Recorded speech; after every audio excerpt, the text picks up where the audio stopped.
Kinilala naman ang ating programang One Balita Pilipinas sa ginanap na Indie Awards Night kahapon. At para bigyan po ng mukhang balita, Mobile Journal Amy Atienza.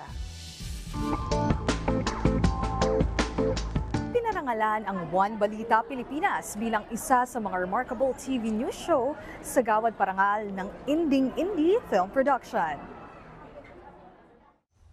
Para patuloy na maitaguyod ang film industry ng bansa, isinagawa ang taunang Indie Film Festival. Kasabay ang gawad parangal sa puso ng Sining Excellence Award na nagbibigay pugay sa iba't ibang personalidad at programa. Kasama na riyan ang One Balita Pilipinas na ginawaran bilang Most Outstanding TV News Show. Wagiri ng One Balita Pilipinas hosts na sina Cheryl Cosim bilang Most Outstanding News Anchor at Showbiz Correspondent MJ Marfori bilang Most Outstanding News Reporter. At talagang gawin mo ang iyong storya with all the interest and with all the passion and with all your heart and do it happily. So, maraming salamat syempre no, na binigyan nila ng pagkilala ang One Balita Pilipinas, One PH, News 5, Frontline Pilipinas dahil isa lang naman talaga ang ating hangarin na ibigay ang pinaka makatotohanan at konkretong balita sa ating mga audience. Kinilala rin ng FPJ's Batang Quiapo star na si Coco Martin bilang pinakapaboritong artista ng masang Pilipino, habang Most Outstanding TV Show naman ang Batang Quiapo. Lahat yun, kasama ako ng lola ko na humahanga sa mga veteran actors natin, sa mga icon actors natin. Ngayon nakakatrabaho ko na sila at hindi ako makapaniwala. Napakasarap sa pakiramdam.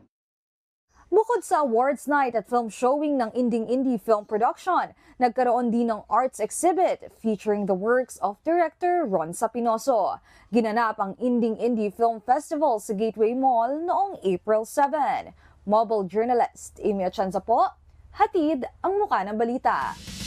Thank you so much. Ang gawad parangal sa puso ng Sining Excellence Award ay isang malaking karangalan po sa amin. Taos-puso po kaming nagpapasalamat sa pagkilalang ito.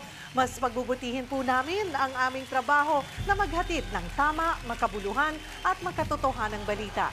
Ibinabahagi po namin ang parangal na ito sa aming mga kasamahan at sa bawat Pilipinong patuloy na nagtitiwala sa amin.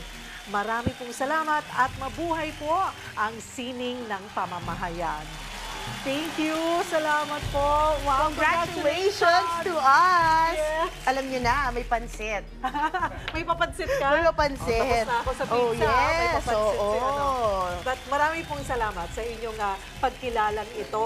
At may mga iba pa tayong programa, di ba? Yes. Dito po sa, hindi lamang sa One PH, sa One News, maging sa News 5, ay pinarangalan ng Indie. Maraming salamat po. Thank you. Ayan.